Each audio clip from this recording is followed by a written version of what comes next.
Chapter 5. Dues. The rails run like a scar across the world. Two long iron veins, rust-scabbed and half-buried under salt and blown glass. Up close, the metal hums when the wind catches it right, a thin throat sound that feels more inside your bones than in your ears.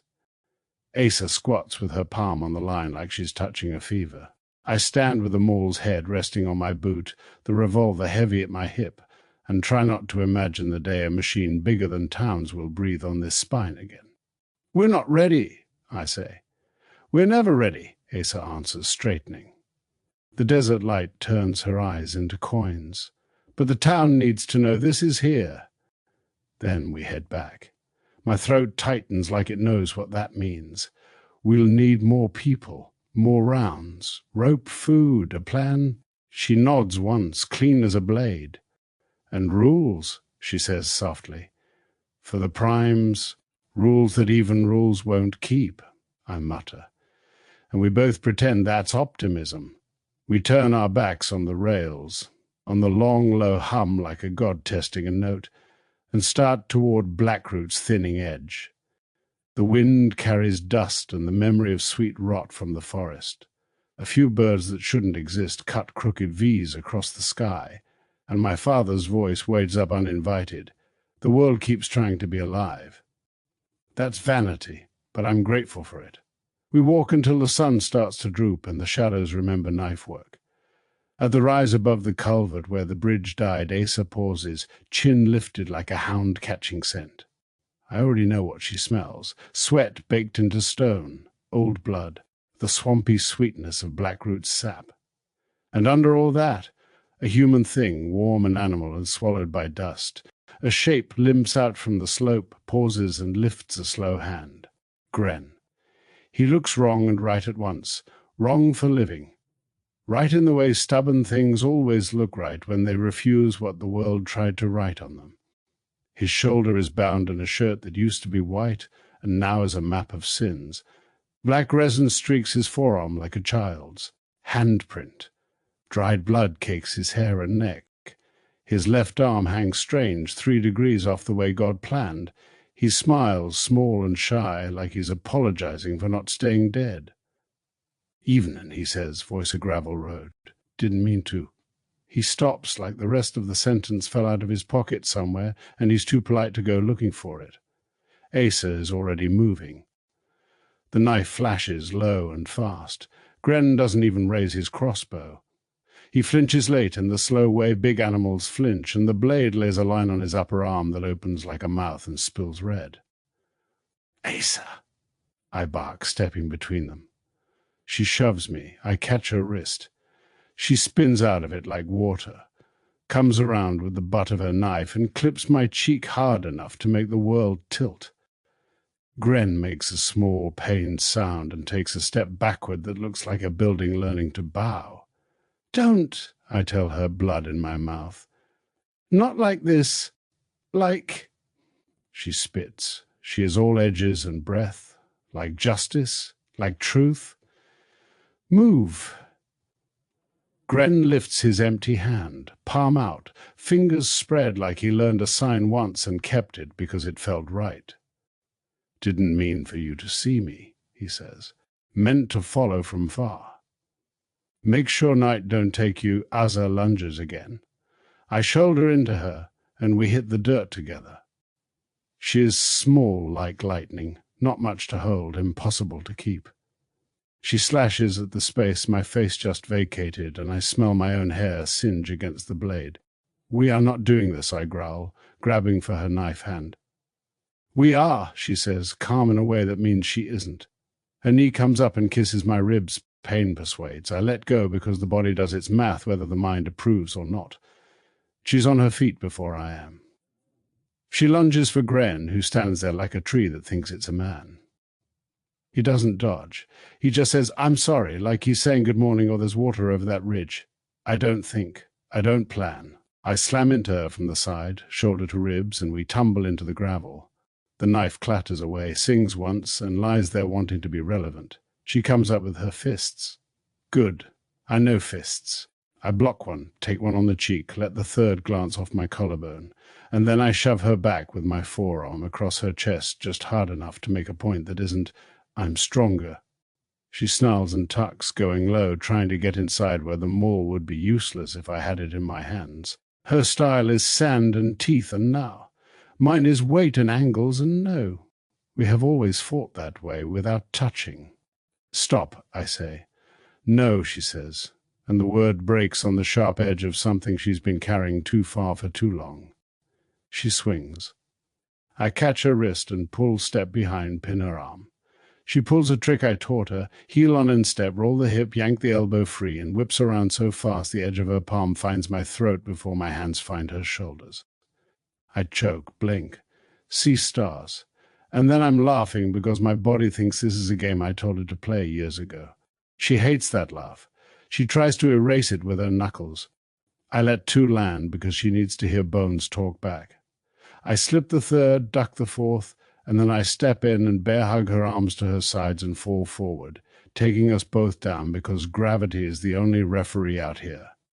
We hit hard. Dust erupts and says amen. "Let me kill him," she gasps, trying to bite my shoulder. "No." "Then let me kill you." "Not today." "Why do you always get to decide who lives?" "Because I've already done the other thing," I say, and the world stops like someone kicked a plug out of it. She freezes. The silence between us has a face. I press my forehead to hers because there are some things you only tell family that close. "You were barely old enough to remember her," I say. "You remember the smell of her hair and the sound she made when she laughed and the way she cut bread. You do not remember the last night." "I do." "Shut up," she whispers. I don't know if I'm talking to her or to the god on the moon. You don't hear her the way I do when I try to sleep. You don't hear the quiet pleas in the hallway of your head. You don't feel the gun in your hand weigh 100 pounds because it learned your name. I swallow. I do. Her eyes flood. She hates that. She wants to cry with her knife, not her face. She jerks her chin away from mine, breath sawing. "You left me," she says. "You left me with a body and a father who wanted to turn into a star." "I stayed with both of them," I say. "The whole time. You were too small to understand what you were looking at. I wasn't—" She hits my chest with the heel of her hand, not hard. Again, a child's rhythm on a locked door. "I had to do it," I say, "because if I don't say the rest, it will grow teeth." She asked me. Not with words, with eyes. I knew. I knew because the sound she made wasn't human anymore, and I couldn't let that be how she lived in my head. Father couldn't. He couldn't. So I did. Asa goes limp under me. For a moment I think she's going to either sleep or die. Instead she starts to sob without sound, face turning into my shirt like it owes her something. My chest burns. Not from the fight. From the part where the bone tries to learn how to hold what the blood can't. "I hate you," she murmurs. "I know, and him." "I know," I say again. "And me too." Behind us, Gren shifts his weight like a house settling. He's still standing where he was, blood dripping onto the dirt in slow little coins. He watches not like a man at a fight, but like a dog at the edge of a human argument, worried he's the cause, afraid to be the cure. "I can go," he says. "Didn't mean to break you." "You didn't," I say, and sit back on my heels. Asa sits up, wipes her face with the back of her wrist, and glares at me as if I invented hard truths just to sell them to her cheap. "You're part of this now, Gren. I don't—" He stops. He looks down at his big slow hands like he might find the rest of the sentence there. "I don't make things better. You saved my life," I tell him. "Twice." He blinks, dazed by arithmetic. "Twice." "The tree line, that counts," I say, "and the bridge." I nod at his shoulder. "You held up a piece of the world." He smiles, the smallest smile I've ever seen on a face that sighs. Asa snorts, ugly and almost a laugh. You're an idiot, she says, and it isn't quite an insult. We sit in the gravel like drunks who forgot why they came out here. The sky turns the color of bruised peaches and then of old wounds. Night begins to rehearse itself in the gullies and behind the dead trees. Off to the east, Blackroot lifts its black head and breathes a wet sweetness into the air. Prime come out now, I say. If they want to... We move, Asa says. She stands on knees that want to fold. I stand on a chest that wants to break. Gren stands like a building, sighing. We make it to the fence of salt thorns before full dark and set a small fire that won't carry. Gren kneels in the edge of the light, quiet as rain. Asa sits across from him with her knife out, not cleaning it, just letting it be a language. I sit between, the maul across my legs like a law I can't change. When the food is gone and the fire is just the memory of heat, Gren clears his throat. You want me to tell what happened, he says, not a question. No, Asa says. Yes, I say. He nods, looks down, comes at it like a child coming at a door he suspects is a wall. When the bridge went, I went with. Took a piece through my... Here. He taps his side where a rib learned a new shape.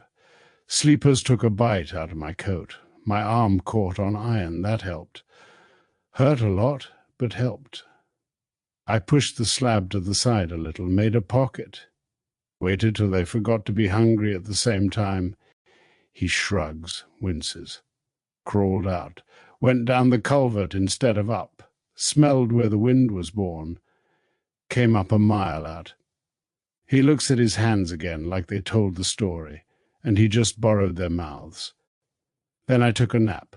Woke up. Followed you. He smiles, shamefaced. Knew it'd make you mad. Asa stares at him. I can't read the look. It has too many letters, and I was taught with fewer. If you weren't so slow, she says, you'd be dead. He considers that like a compliment he doesn't deserve. Yes, ma'am. Silence swirls and ebbs. Wind moves through the dead grass like a hand through hair. Some far thing cries out with the voice of an animal that misremembered how to be one. I toss Gren a strip of cloth from my pack. Arm, I say. Let me tie it. He ducks his head like I near hit him with kindness. Thank you. He holds still in that big, careful way while I wrap the wound. Asa watches me watch him, and I can see the math break and reform in her eyes. He saved us. He let her die.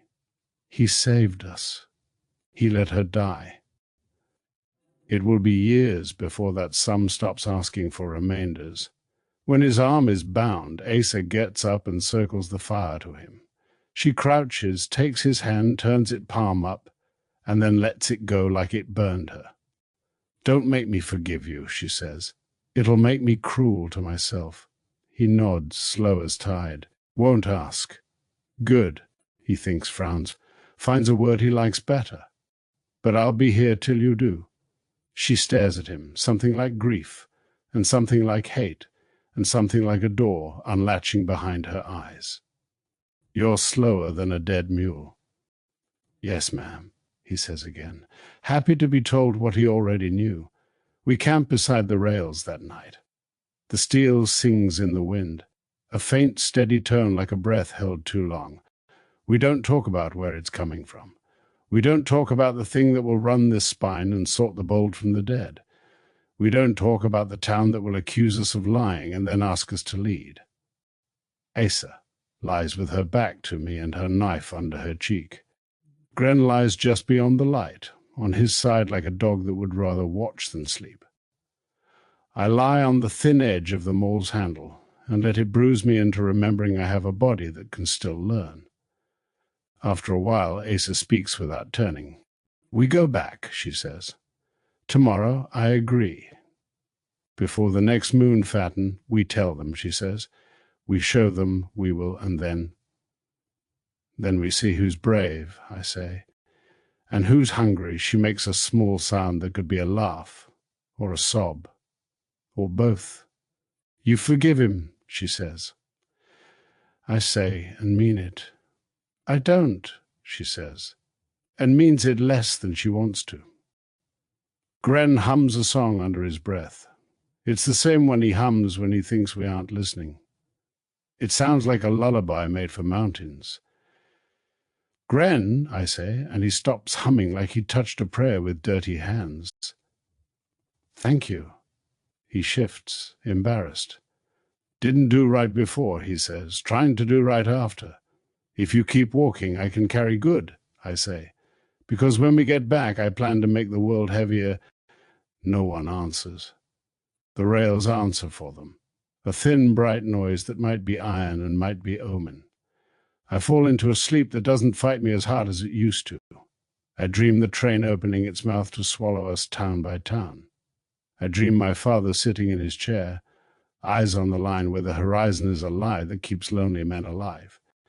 I dream my mother saying my name in a voice I don't flinch from for once. In the morning we head home. We set a pace that will get us there by night if the world doesn't object. Blackroot breathes its sweet wrong breath behind us. The salt flats glare ahead, and the rails run beside us like company we don't trust but can't stop listening to. We do not talk about what we will say to the town. We do not plan who will stand where. We do not rehearse. We are not ready. We are never ready. We walk anyway.